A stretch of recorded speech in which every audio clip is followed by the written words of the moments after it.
Femmes d'ombre, femmes de lumière. Bonjour à vous qui nous écoutez, Florian Dai vous amène aujourd'hui à la rencontre de Qiu Miaojin. Bonjour chers auditeurs et auditrices et bienvenue dans ce nouvel épisode de Femmes d'ombre, femmes de lumière. Aujourd'hui, nous allons à la rencontre de Qiu Miaojin.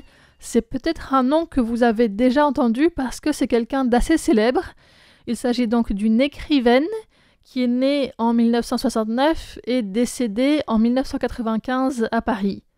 Elle est connue parce que c'était la première femme de lettres à afficher publiquement son orientation sexuelle à Taïwan. Elle était lesbienne donc, et elle est devenue une figure emblématique de la mouvance LGBTQIA à l'échelle mondiale, de par l'importance aussi de son œuvre littéraire.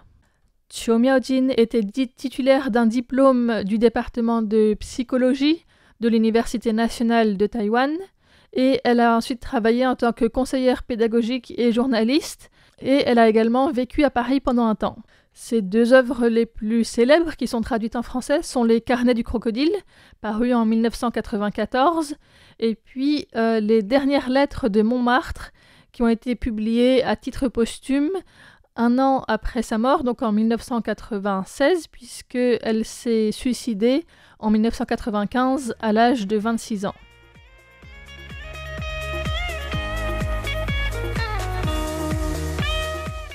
Pour recontextualiser un petit peu son parcours, on peut rappeler que Taïwan connaît des grands bouleversements à la fois politiques, culturels et sociaux au moment où elle grandit et où elle commence à écrire, puisque c'est en 1987 que la loi martiale qui avait été proclamée en 1947 est levée, et donc à ce moment-là, au moment de la levée de la loi martiale, Qiu Miaojin avait 18 ans. Ensuite, il y a eu un mouvement démocratique, donc qui a suivi plus de 30 ans d'un régime autoritaire, et à ce moment-là, donc vers la fin des années 80, eh bien, il y a tout un renouveau culturel avec des manifestations étudiantes, notamment en faveur de la démocratie, et beaucoup à Taipei, où elle a grandi. Et donc, il y a des textes de Qiu Miaojin qui reflètent tout ce bouillonnement culturel, et il y a notamment beaucoup de références dans ces textes à des chansons de la culture populaire occidentale.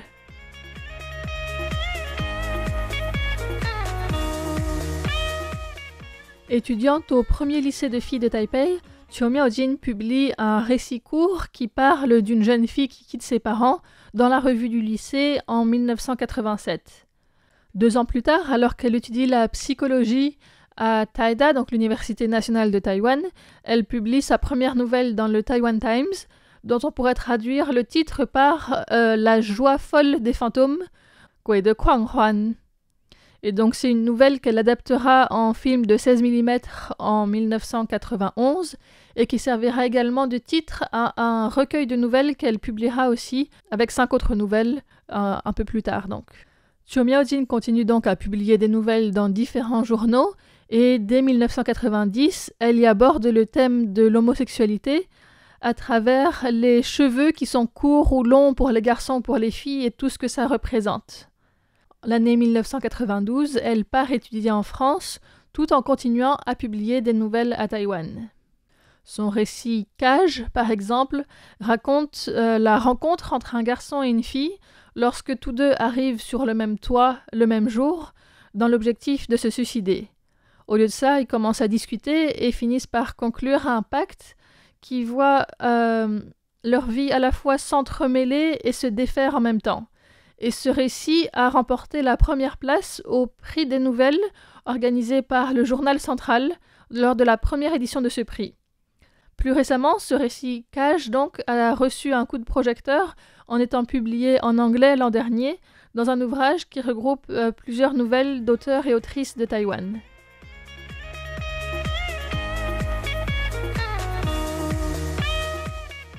À Paris, Qiu Miaojin étudie la psychologie clinique à Paris 8, où elle suit notamment des cours au Centre d'études féminines d'Hélène Cixous, écrivaine et dramaturge, qui est également la fondatrice de l'Université Paris 8. C'est aussi alors que Qiu Miaojin est à Paris que Les Carnets du crocodile est publié, donc à partir de novembre 1993 d'abord dans un journal, et puis édité ensuite sous forme de roman l'année suivante. Et le manuscrit de ces carnets des crocodiles est actuellement dans les archives au musée de la littérature taïwanaise qui est donc à Tainan. Malheureusement, malgré la reconnaissance qu'elle arrive à avoir sur un plan littéraire, eh bien, elle se suicide en juin 1995 dans des circonstances qui sont un peu mystérieuses, et sa mort a suscité beaucoup de discussions.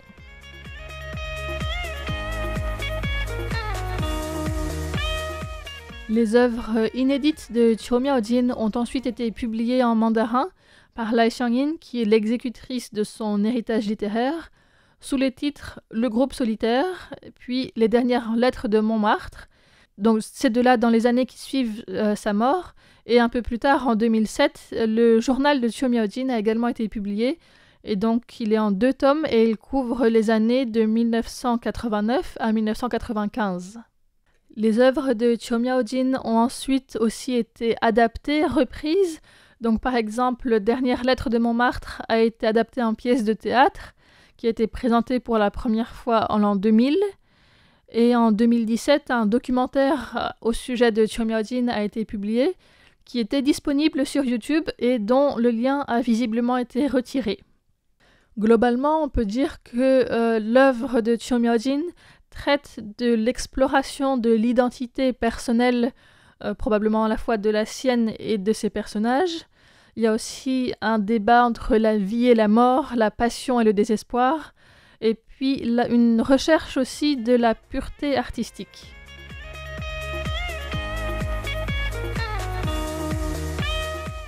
En ce qui concerne les traductions en français des livres de Chiu Miaojin, eh bien, 2 livres sont parus, tous les 2 par des traductions de la plume d'Emmanuel Pechnard.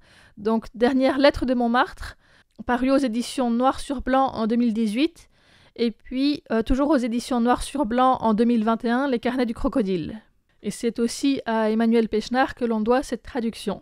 Pour présenter un petit peu les Dernières lettres de Montmartre, donc elle présente à travers une série de lettres écrites par une narratrice dont on ne connaît pas le nom, la relation amoureuse qui se tisse et qui se développe entre 2 jeunes femmes. C'est donc un éveil à la sexualité, à la passion, mais avec aussi plusieurs ruptures. Et donc, il y a à la fois la découverte de l'autre et puis le vide de son absence. Et il y a aussi toutes les tensions entre les rencontres pas évidentes entre différentes cultures, entre différentes langues et genres, puisque c'est une histoire qui se passe entre Paris, Taipei et Tokyo.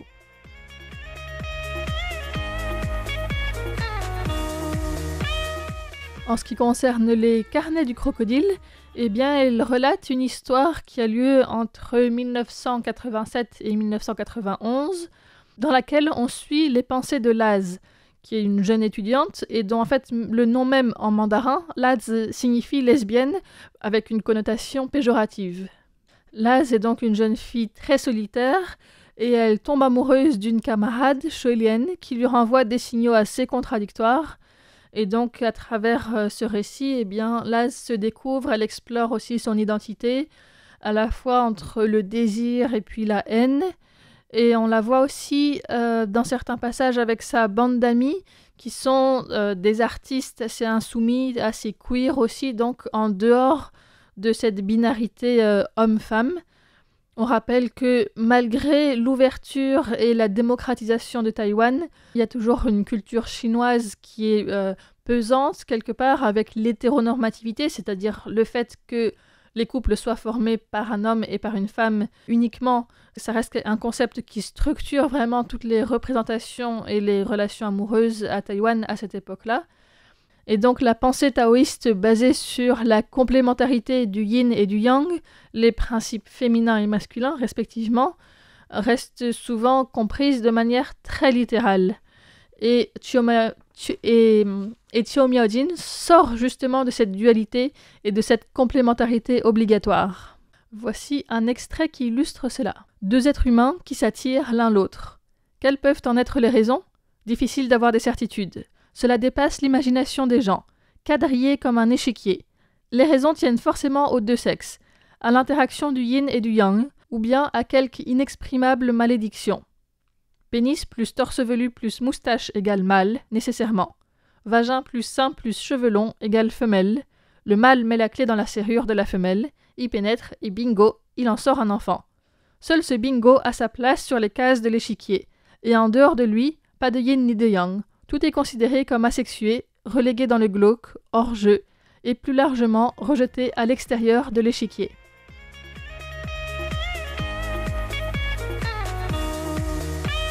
Voilà pour la présentation d'aujourd'hui, j'espère que ça vous aura donné envie de découvrir ou de redécouvrir Chiu Miaojin si vous ne connaissiez pas son œuvre.